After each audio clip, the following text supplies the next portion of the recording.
દેહદી સાથ તમે સાંભળો, બોલી બેહદ વાણી.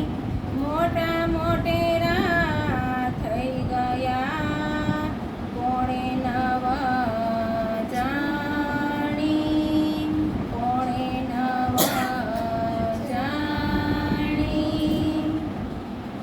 મહામતીના ધામદિલની અંદર બિરાજમાન થઈ અને ધામધણી આપણે આ તારતમ વાણીનું શું મહત્વ છે તે કહી રહ્યા છે કે આજે જે તારતમ વાણી આપણે અહીંયા પધરાવી ને આ ઘરની અંદર, તો કીધું કે એ વાણીનું શું મહત્વ છે કે જે વાણી આ સંસારની અંદર આવી અને એ વાણી દ્વારા કીધું કે જીવને અખંડ મુક્તિ પ્રાપ્ત થવાની છે. એટલે કીધું કે આ કિરંતનની અંદર કે બેહદી સાથ તમે સાંભળો, બોલી બેહદ વાણી. મોટા મોટેરા થઈ ગયા, કોણે નવ જાણ્યા. કે આ વાણીને પ્રાપ્ત કરવા માટે એવા તો કેટલાય દેવ દાનવ તીર્થંકર પેગંબરો થઈ ગયા, પણ છતાંય આ વાણીનો એક પણ શબ્દ એ પ્રાપ્ત કરી શક્યા નહીં. એવી આ વાણી ક્યારે આવી? તો કીધું કે ધન ધન જુગતે કલ જુગ, જેમાં એ નિધ આવી, ધન ધન ખંડ તે ભરતનો લીલા એ પધરાવી. કે આ ભરત ખંડની અંદર આ વાણી આવી. જો કે આ વાણી માટે તો કીધું કે આજ સુધી ઋષિ મુનિઓ હજી પણ કંદરાઓની અંદર ધ્યાનમાં બેઠા, પણ છતાંય આ વાણીનો શબ્દ પણ હજી પ્રાપ્ત કરી શક્યા નથી. અને આ વાણીની અંદર કીધું કે એ પાર બ્રહ્મ, પૂર્ણ બ્રહ્મ, જેને દુનિયા સચિદાનંદ કહે છે, એ સચિદાનંદ આ સંસારની અંદર આવવાના હતા ને, તો એને કીધું કે પહેલેથી જ ધર્મ ગ્રંથોની અંદર સાક્ષી મૂકી દીધી હતી કે ક્યારે આવશે પાર બ્રહ્મ. અવતારો તો કીધું કે વિષ્ણુ ભગવાનના 24 આ સંસારની અંદર વારંવાર આવે છે, પણ એ પાર બ્રહ્મ, પૂર્ણ બ્રહ્મ ક્યારેય આ સંસારની અંદર આવ્યા નથી. એ 28મા કલયુગની અંદર કીધું કે આવ્યા. અને એ કયા તનની અંદર આવવાના હતા? તો એનું કીધું કે ભાગવતની અંદર પણ પ્રમાણ મૂકી દીધું કે દેવાપી સંતનો ભ્રાતા મરુ ચેસવાકુ વંશજઃ કલાપ ગ્રામે આશા તે મહાયોગ બલાન્વિતો. એ કલાપ ગ્રામની અંદર એવા બે મહાન યોગી, જેના જીવ કીધું કે એક દેવાપી અને એક મરુનો જીવ, કે જેને તપસ્યા કરી અને એને ખબર હતી કે 28મા કલયુગની અંદર એ પાર બ્રહ્મ આવશે તો કોઈ તનનો સહારો તો જરૂરથી લેશે. તો કીધું કે અમારા તનની અંદર એ લીલા કરે, તો જેને કલાપ ગ્રામની અંદર પોતાના યોગ બળથી એ પ્રાપ્ત કરી શક્તિ અમારા તનની અંદર આવે. તો 28મા કલયુગની અંદર કીધું કે એ દેવાપીનો જીવ, જેને દેવચંદ્રજીનું તન ધારણ કર્યું, એટલે એ તનની અંદર કીધું કે અખંડની શક્તિ, જે આનંદ સ્વરૂપા શ્યામાજી એ તનની અંદર આવી. એટલે કીધું કે સુખદાયી સબનકો અખંડ કરનહાર વિશ્વ વંદે અક્ષર લો. શું કે પરીક્ષિત સો કહ્યો વિચાર. કે આ વાત જો જ્યારે વ્રજની અંદર કૃષ્ણ આવ્યા ને, તો પૂરા વ્રજની અંદર કીધું કે વધામણી આવી, પૂરા વ્રજની અંદર આનંદ છવાઈ ગયો. પણ જ્યારે શ્યામાજી આ સંસારની અંદર આવ્યા, તો કીધું કે આખા બ્રહ્માંડની અંદર જો કે અખંડ મુક્તિ આપવા વાળા એ શ્યામાજી આ સંસારની અંદર આવ્યા અને એ આ તારતમ જ્ઞાન લઈને આવ્યા. જે તારતમ જ્ઞાન દ્વારા કીધું કે જે અજ્ઞાનતાનો અંધકાર આ સંસારની અંદર છવાયેલો હતો ને, તો કીધું કે એ દૂર થવાનો છે. તો જ્યારે કીધું કે બીજું તન જે મરુનું કીધું એ સૂર્યવંશના હતા, એટલે એ તનનું નામ પડ્યું મિહિરરાજ, અને એની અંદર એ જીવ બેઠો મરુનો, જે બીજા તનની અંદર કીધું કે જે લીલા થઈ અને આ તારતમ વાણીનું અવતરણ થયું. કે આજ સુધી આ સંસારની અંદર હું કોણ છું, ક્યાંથી આવ્યો છું અને મારી આત્માનો માલિક કોણ છે, એ કોઈ આ ગુહ્ય પ્રશ્નનો ઉકેલ કરી શકતું નહોતું. તો કીધું કે આ તારતમ વાણીની અંદર કીધું કે આપણે કોણ છીએ, આપણું આ શરીર છૂટ્યા પછીનું આપણું ઘર ક્યાં છે. આપણે કોઈને ખબર છે કે આ શરીર છોડ્યા પછી આપણે ક્યાં જવાનું છે? તો જો આ મનુષ્ય તન મળ્યું અને મનુષ્ય તનની અંદર જો આપણે આ જ ઓળખ ન થાય તો પછી તો કીધું કે એવી કોઈ યોનિ નથી કે તમે એ યોનિની અંદર તમે એ પાર બ્રહ્મની ઓળખાણ કરી શકો. એવું તો કીધું કે કોઈ જ્ઞાન આ સંસારની અંદર નથી આવ્યું કે જેનાથી તમે સ્વયં કોણ છો એની ઓળખાણ પણ કરી શકો. તો કીધું કે એ પૂર્ણ બ્રહ્મ સચ્ચિદાનંદ જેનું નામ, સ્વરૂપ અને લીલા કીધું કે આખું વર્ણન આ વાણીની અંદર આવી કે જ્યારે જીવ કીધું કે એ પાર બ્રહ્મને જો જાણી લેશે ને તો એના આવા ગમનનો ફેરો ટળી જાય. હવે આપણે ભક્તિ શા માટે કરતા હોય? મોક્ષ માટે જ કરતા હોય ને કે આપણને મોક્ષ મળી જાય. પણ કીધું કે મોક્ષ તો મળી જાય પણ અખંડ મુક્તિ મળશે નહીં. જેવી રીતના કીધું કે આપણે ક્યાંય ફરવા ગયા હોય અને હોટલ ભાડે રાખી હોય ને તો એ કેટલા દિવસ રાખી હોય? 10 દિવસ 15 દિવસ વધી પછી તો આપણે પાછું એને ખાલી તો કરવું જ પડે ને. તો કીધું કે આ એક આપણું એ જ મકાન છે, આ એક ભાડાનું મકાન છે અને આની અંદર કીધું કે જેટલું આપણું કર્મ હશે ને એટલી જ વાર આની અંદર એ ચેતન શક્તિ રહેશે. જેવું એ કર્મ પૂરું થઈ જાય ને એટલે આને શું કરવું પડશે? છોડી દેવું પડશે ને પછી બીજું તન ધારણ કરવું પડશે. તો જીવને એનું ઘર ક્યાં મળ્યું? કાયમિકનું ઘર તો ન મળ્યું ને. તો કીધું કે જે ભક્તિ આપણે કરીશી એ કાયમી મુક્તિ આપવા વાળી નથી. એ તમને જ્યાં સુધી કીધું કે તમારું કર્મ હોય ને ત્યાં સુધી જ તમને જે પ્રમાણે નવધા ભક્તિની અંદર કીધું કે 4 પ્રકારની મુક્તિ મળે. હવે એ 4 પ્રકારની મુક્તિ જેટલું તમારું કર્મ હોય ને બસ એટલી જ વાર ત્યાં રહેવા દો. પછી તમને શું કે હવે તમારું બેલેન્સ પૂરું થઈ ગયું, હવે તમે ફરી પાછા એ યોનિના બંધનમાં જાઓ અને કર્મ એકત્રિત કરી અને પછી પાછી એ મુક્તિને પ્રાપ્ત કરો. તો હવે આપણે ખબર છે કે મનુષ્ય તન આ મળ્યા પછી પાછું આપણને મનુષ્ય તન મળશે છે એની કોઈ ગેરંટી? આપણે કોઈ ગેરંટી નથી એની. તો આ વાણી માટે જો એવા કઈ સંત મહંત થઈ ગયા ને એને વાત તો કીધું બધાએ ઊંચી કરી દીધી, આત્માની વાત પણ કરી પણ આત્મા એ પરમાત્મા છે કોઈ બતાવી શક્યું નહીં. પાંદબાએ પણ કીધું ને કે વીજળીના ચમકારે એ મોતીડા પરોવાય પાંદબાઈ. તો કીધું કે કયું મોતી પરોવાનું? આપણે ક્યારે એની ઓળખાણ કરી એ શબ્દ? જો શબ્દ એટલા બધા સંત મહંતોના કિંમતી શબ્દ છે પણ ક્યારે આપણે એની ઉપર વિચાર નથી કર્યો. સંતોએ આ આગમ વાણી આવવાની હતી ને એના માટેની કીધું વાત પણ એને કરી દીધી. જો કબીર સાહેબની અંદર જે બીજક ગ્રંથની અંદર કીધું કે કબીર સાહેબે કેટલી વાતો પરમાત્માની કરી પણ શું સંસારને ખબર પડી શકી? કારણ કે ધર્મ ગ્રંથની અંદર વાત બધી લખેલી હતી. ઈશારાથી કીધું કે સંકેત રૂપમાં કે પાર બ્રહ્મને આવવાની વાતો તો લખી દીધી પણ એ ઈશારાને કોઈ ખોલી શક્યું નહીં. તો કીધું કે જ્યાં સુધી આ તારતમ વાણી સંસારની અંદર ન આવી ને ત્યાં સુધી એ રહસ્ય ખુલ્યા નહીં. એટલે કીધું કે બ્રહ્મલીલા ઢાળી હતી અવતાર દરમિયાન 100 ફેર આયે અપની પ્રગટ કરી પહેચાન. હવે જે કૃષ્ણ અવતારની અંદર કીધું કે જે બ્રહ્મલીલા થઈ ગઈ પણ શું એને કોઈ જાણી શક્યું? આજે દુનિયા જો કૃષ્ણને કેમ પૂજે છે? એ પ્રેમનું સ્વરૂપ કીધું ને એને કેમ પ્રેમનું સ્વરૂપ કીધું?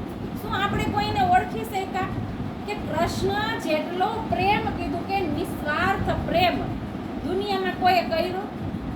એ ગોપીઓ જેવો પ્રેમ કીધું કે આજ સુધી કોઈ સંસારમાં કર્યો કૃષ્ણને? જો મીરા રસખાન કે જેને એની ઓળખાણ થઈ ગઈ ને તો એને કેવી રીતના સંસારની સામે એ પ્રેમને પ્રગટ કર્યો પણ શું કોઈને ખબર પડી કે મીરા કેવો પ્રેમ કરે છે? તો આપણે જે આ સંસારની અંદર કીધું કે એવા ભક્તની પણ બોલે આપણે આવતા નથી. અને દાવો તો આપણે કેવડો મોટો કરતા હોય કે અમે તો પરમધામના બ્રહ્મ સૃષ્ટિ છીએ પણ બ્રહ્મ સૃષ્ટિ જેવી રહેણી તો આ સંસારમાં બતાવી પડશે ને.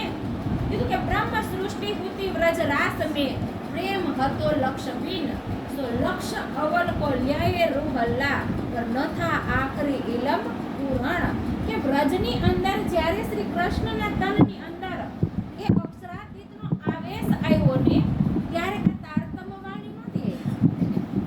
એને 11 વર્ષ અને 52 દિવસ કીધું કે વ્રજની અંદર લીલા કરી, પણ ત્યારે આ વાણી નહોતી ને, એટલે વાણી દ્વારા જ કીધું કે આપણે એ અક્ષરાતીતની ઓળખાણ થાય. વાણી વગર આપણે ક્યારે એની ઓળખાણ કરી શકી નહીં. તો આ જો આ ઘરે વાણી પધરાવી ને આજે આપણે, તો એને માત્ર મંદિરની શોભા ન બનાવતા, એને સારા સારા વાઘા વસ્ત્રથી સુશોભિત ન કરતા. રોજ સવારે ઉઠીને કીધું કે એક નિયમ રાખવાનો આપણે, વાણીને ખોલી અને ભલે તમે 2 જ ચોપાઈ એની વાંચો, પણ એનું મંથન રોજ કરવાનું. આપણે તારતમની અંદર કહીશું ને કે એ સત વાણી મથકે લેવું જો ઇનકો સાર, ઈન સાર મે કઈ સત સુખ તો મે નિર્ણય કરું નિર્ધાર. જો એ વાણી દ્વારા જ કીધું કે આપણને આપણી અંદર જે અજ્ઞાનતા છે ને એ અંધકાર ધીરે ધીરે દૂર થશે. હવે એને આપણે જોવા છે ને, વાણીની અંદર આપણે જોયું કે રાસ ગ્રંથની અંદર જે યોગ માયાના બ્રહ્માંડની અંદર આપણે રાસ રમવા ગયા હતા ને, તો એ શ્રી કૃષ્ણનો કેવો શિંગાર હતો. તો આખું વર્ણન શેની અંદર આવ્યું? યોગ માયાના બ્રહ્માંડનું વર્ણન છે. જે સખીઓનો શિંગાર કીધું ને કે યોગ માયાનો દેહ ધરીને શ્યામાજી થયા તૈયાર. કોનો શિંગાર આવ્યો એમાં? આપણા સુંદર સાથનો આવ્યો ને, કે જેવો શિંગાર શ્યામાજીનો છે ને એવો જ શિંગાર આપણે બધી સખીઓએ સહીજો તો. તો સૌથી પહેલા કીધું કે હબસાની અંદર શ્યામાજીના શિંગારનું વર્ણન કે અખંડ સ્વરૂપની અસ્થિર આકારે શોભા કહું ગણવે કરીને શનિહ જોઈને વચન આણું ઊંચા કઈ પણ વાણી માહે ન આવે દેહ શોભા શિંગાર શ્યામાજીનો નિર્કુંજી શોભા શિંગાર શ્યામાજીનો નિર્કુંજી. કેના ચરણથી લઈ મસ્તક સુધીની શોભાનું વર્ણન, એને જે આભૂષણો પહેર્યા ને, તો એની અંદર જે જડેલા નગ છે ને એનું વર્ણન, નગની અંદરથી કીધું કે કેવી રંગોની કિરણો નીકળે છે એનું વર્ણન આખું રાસ ગ્રંથની અંદર આવ્યું. રાજ્યએ કેવા સ્વરૂપ ધારણ કર્યું હતું, તો એ બાકે બિહારીના તનની કીધું કે શું શોભા હતી એનું પણ વર્ણન એની અંદર આવી ગયું. તો આ વર્ણન કીધું કે આવ્યું, પણ સાગર અને શિંગારની અંદર જે અક્ષરાતીત કીધું કે મૂળ મિલાવવામાં બેઠા છે ને, આપણે કોને ચિંતન કરવાનું? સુરત એકી રાખીએ મૂળ મિલાવા માહે શ્યામ શ્યામાજી સાથજી તલે હોમ બેઠે જહાન. કે મૂળ મિલાવાની આખી શોભા જો સાગર ગ્રંથની અંદર આવી હોય ને, છઠ્ઠા પ્રકરણની અંદર. ત્યાર પછી કીધું કે શિંગારની અંદર ધામ ધણીજીનું સ્વરૂપ નખથી શીખ સુધીના એક અંગોની શોભાનું વર્ણન આવ્યું. તો આપણે વાણીનું મંથન કર્યા પછી કીધું કે ચિત્તવનની અંદર જવાનું, આપણી આત્મિક દ્રષ્ટિથી એ શિંગારને જોવાનો, કે જે ખેલ જોવા માટે આ સંસારની અંદર આપણે આવ્યા, તો આપણે ક્યાં બેઠા છે? તો કીધું કે એ ધણીના ચરણોમાં બેઠા છે ને. તો કંચન રંગના સિંહાસન ઉપર કીધું કે કયું સ્વરૂપ બિરાજમાન છે? એ યુગલ સ્વરૂપની નૂરી શોભાને જોવાની.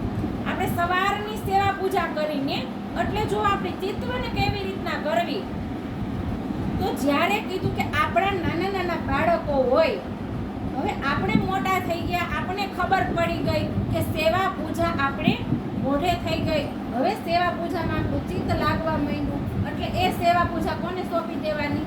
બાળકોને સોંપી દેવાની. પણ આપણો સમય એ ચિત્તવનની અંદર લગાવવાનો, કે ભાઈ આપણે આંખ બંધ કરી અને જે સેવા પૂજા આપણે રોજ સવારે બોલી છીએ કે રેની કી ઉનીદી શ્યામા પીયુ પાસે આઈયા પ્રીતમ પાસે આઈયા, જો આખે આપણે ઉથાપન બોલી છીએ, તો આપણી સુરતા પાંચમી ભૌમની અંદર કીધું કે રંગ પરવાળી મંદિરની અંદર પહોંચવી છે.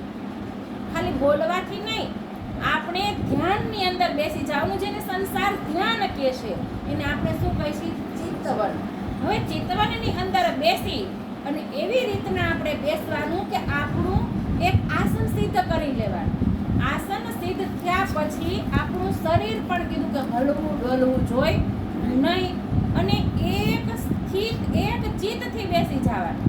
તારતમનું શરૂઆતમાં કીધું કે મૌન જાપ કરી લેવાનું, જેથી કરીને આપણા ચિત્તની વૃત્તિઓ જે આગળ પાછળ ભટકતી હોય ને તો સ્થિર થઈ જાય. સ્થિર થયા પછી આપણે એ જ સેવા પૂજાને ચિતવનમાં લેવાનું. હવે ઉત્થાપન કરીને આપણે આવ્યા પછી રાજી ક્યાં આવે? ત્રીજી ભૌમની વડસાલની અંદર આવે ને. તો હવે જુઓ, સવારની સેવા પૂજા આખી પરમધામની લીલાની થાય કે ત્રીજી ભૌમની પડસાલની અંદર આવ્યા ત્યારે 6 થી 9 વાગ્યા સુધીની આપણી શું લીલા છે એને યાદ કરવા. એ લીલાની અંદર જો ત્રીજી ભૌમની પડસાલની અંદર આખો ભોગ બોલીશી ને કે ત્રીજી ભૌમ કે જો પડસાલ ખોર બડે દરવાજે સાલ ધની આવત હે ઉઠી રાત વન સિંચત અમૃત ધાર. કે એની અંદર જો આપણી સુરતાને ક્યાં લગાવવાની? તો કીધું કે ત્રીજી ભૌમની પડસાલની અંદર, અને જ્યાં જે લીલા થાય એની અંદર લીલા કરવા વાળું કોણ હતું? આપણે જતા ને. તો આપણે જે સખી બની જવાનું કે હું મારા ધણીની કઈ સેવા કરું છું. એ સેવાની અંદર જ્યારે ડૂબશું એટલે આપણું શું થઈ જશે? ચિત્તવન થઈ જાય. આપણી સેવા પૂજા ચિત્તવનની અંદર ઘટિત થઈ જાય. જુઓ, સાંજની સેવા પૂજા કરી આપણે તો આખી લીલા કઈ આવે? વ્રજની લીલાનું વર્ણન આવે ને આખી સેવા પૂજામાં. તો જ્યારે વ્રજની અંદર આપણે ગોપી બનીને આવ્યા હતા ને, તો આપણી કઈ લીલા હતી? આપણે બાલાજી સાથે કેવી લીલાઓ કરતા હતા? તો આખું વર્ણન આપણી સાંજની સેવા પૂજા આપણને ક્યાં પહોંચાડી દે? વ્રજની અંદર પહોંચાડી દે. ત્યાર પછી આપણે રાસની અંદર ગયા તો રાસ ગ્રંથનું મંથન કરતા હોય, રાજ્યનો શિંગાર હોય, ભ્રામતો હોય, તો આપણી સુરતાને ક્યાં લઈ જવાની? કારણ કે જો વ્રજ લીલાની અંદર પણ લીલા કરવા વાળા 11 વર્ષ અને 52 દિવસ કોણ હતું? ઇન્દ્રાવતી બાઈ જ્યારે હબસાની અંદર જે રાસ ગ્રંથનું અવતરણ કર્યું ને, તો એની દ્રષ્ટિ ક્યાંથી લખતી હતી? ક્યાં પહોંચાડી હતી એને? ત્યાં પહોંચાડી હતી ને. ભલે એ રાસ સબલિતના મહાકારણની અંદર અખંડ થઈ ગયો, એમાં બ્રહ્માત્મા નથી, પણ જ્યાં લીલા કરીને કેવલ બ્રહ્મની અંદર, ત્યારે રામત કરવા વાળી કઈ સખી હતી? ઇન્દ્રાવતી સખીની સાથે આપણે 12,000 હતી ને. બાલાજી હતા, શ્યામાજી હતા, તો આપણને કઈ લીલા યાદ આવે? એ જ લીલા યાદ આવે ને. એટલે કીધું કે ત્યારે વાણી નહોતી, પણ હવે વાણી આવી ને, એટલે કીધું કે બ્રહ્મ લીલા ઢાપી હતી અવતારો દરમિયાન, સો ફેર આયે અપની પ્રગટ કરી પહેચાન. હવે આ વાણી આવી તો આજ આપણને ઓળખાણ થઈ ને. નકર આજ દુનિયાની અંદર જો કૃષ્ણને પૂજે છે, પણ 11 વર્ષ અને 52 દિવસની લાલાની પૂજા કરવા વાળાને નથી ખબર કે એની અંદર લીલા કરવા વાળું કોણ છે. ખબર? કોઈને નથી ખબર કે એ કોણ લીલા કરવા વાળું હતું. એ પ્રેમનું સ્વરૂપ. કીધું કે પ્રેમ તો શબ્દા તીત કહ્યા જો હુઆ બ્રહ્મ કે ઘર.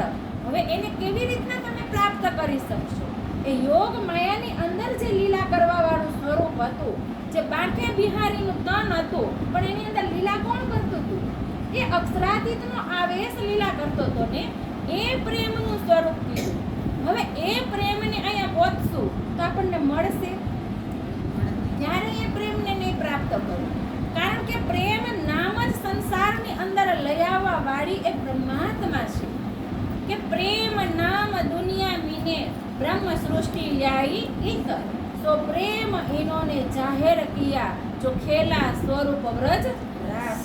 કે જેને વ્રજ અને રાસની અંદર લીલા કરીને એ પ્રેમનું સ્વરૂપ, અને આજ આ સંસારની અંદર એ જ પ્રેમનું સ્વરૂપ આવ્યું, તો એને દુનિયા નથી ઓળખતું. કૃષ્ણને દુનિયા ઓળખે છે, પણ દેવચંદ્રજી અને પ્રાણનાથને દુનિયા નથી ઓળખતી. અને આજ પ્રાણનાથને પણ આપણે ઓળખીશું તો એને શું ઘટિત કરી દઈશું કે તો દેવચંદ્રજીના શિષ્ય છે, એનું તો ધામ ગમન થઈ ગયું. જો પ્રાણનાથનું ધામ ગમન થયું હોત તો સંસાર કેવી રીતના ઊભો હોત? આજ જે પ્રાણનાથ કીધું કે મિહિર રાજના તનની અંદર ઇન્દ્રાવતી બેઠી હતી ને, એ જ તન આજે પણ સાક્ષાત ઘુમટજીની તરવટીમાં બેઠું છે, જેનું કોઈ ધામ ગમન નથી થયું. આપણે 3 દિવસ ઉપવાસના મનાવીશું ને, એ કોના માટે મનાવીશું? કીધું કે જો એક નિજાનંદ સંપ્રદાય એવો છે કે ધામ ગમનની તિથિ મનાવે છે. કોઈ સંસાર કોઈ ભગવાનની ધામ ગમનની તિથિ નહીં મનાવતું હોય, હંમેશા કીધું કે જન્મ દિવસ મનાવતો હોય. તો આજે આપણે કઈ અંધકારની અંદર ફસાણા છે? આ તારતમ વાણી આપણી એ અજ્ઞાનતા ખોલે છે. એ પ્રાણનાથ કોણ છે? જેને વ્રજની અંદર 11 વર્ષને 52 દિવસ લીલા કરી, જેને એક રાતની કીધું કે રાસની લીલા કરી, એ પ્રાણનાથ કીધું કે દેવચંદ્રજીની અંદર લીલા કરી, અને પછી 5મા દિવસની અંદર કીધું કે મિહિર રાજના તનની અંદર લીલા કરી. પણ આજે પણ 400 વર્ષ થયા એ તન કીધું કે ઘુમ્મટજીની તરહટીની અંદર બેઠું છે. જેને કીધું કે જ્યારે શિવજી પર્યટનની અંદર નીકળ્યા ને, તો યુગો પહેલા જે પદ્માવતી ધામ જ્યાં બનવાનું હતું ને, હજી ત્યાં બન્યું નહોતું, એની કોઈ નિશાની નહોતી, આવ્યા પણ આ સંસારની અંદર નહોતા ને, ત્યારે એ જગ્યાને એને કીધું કે દંડવત પ્રણામ કર્યા હતા. અને પાર્વતીજીએ પૂછ્યું હતું કે સ્વામીનાથ, તમે અહીંયા કેમ દંડવત પ્રણામ કરો છો? તો કીધું કે આ જગ્યા ઉપર એ થાનો થાપવાના છે કે અક્ષરાતીત સ્વયં આ સંસારની અંદર આવશે અને એની બ્રહ્માત્માઓ સાથે કીધું કે અહીંયા લીલા કરવાના છે. એ ઘુમ્મટજીની અંદર કીધું કે આજે પણ એ પ્રાણનાથ બેઠા છે. એના તનનું ધામ ગમન નથી થયું, કે તન આજે પણ સમાધિ અવસ્થામાં બેઠું છે. અને જે આ 6થા દિવસની લીલા થાય છે ને, એ કોના દ્વારા થાય છે? આપણી કોઈ તાકાત નથી કે આની એક ચોપાઈનું પણ વર્ણન આપણે બીજા સામે કરી શકીએ. આજ એ પ્રાણનાથ એક સુંદર સાથની અંદર બેસી અને કીધું કે આ જાગણીની લીલા કરે છે. આજ એ પ્રાણનાથ આજ દુનિયાની અંદર જોવા દુનિયાને અખંડ મુક્તિ આપવાની છે. પ્રાણનાથ એટલે કોઈ એવી શક્તિ નહીં જે આપણી અંદર બેઠીને ચેતન શક્તિનો પ્રાણનો નાથ, એને કીધું કે પ્રાણનાથ. તો એ પ્રાણનાથ કીધું કે આ સંસારની અંદર આવ્યા અને કીધું કે મહામતી કહે એ સાથજી કે કોલ દેખો બાની પ્રાણનાથ, ધણીજી લ્યાએ ધામ સે વચન. હવે ધામ ધણી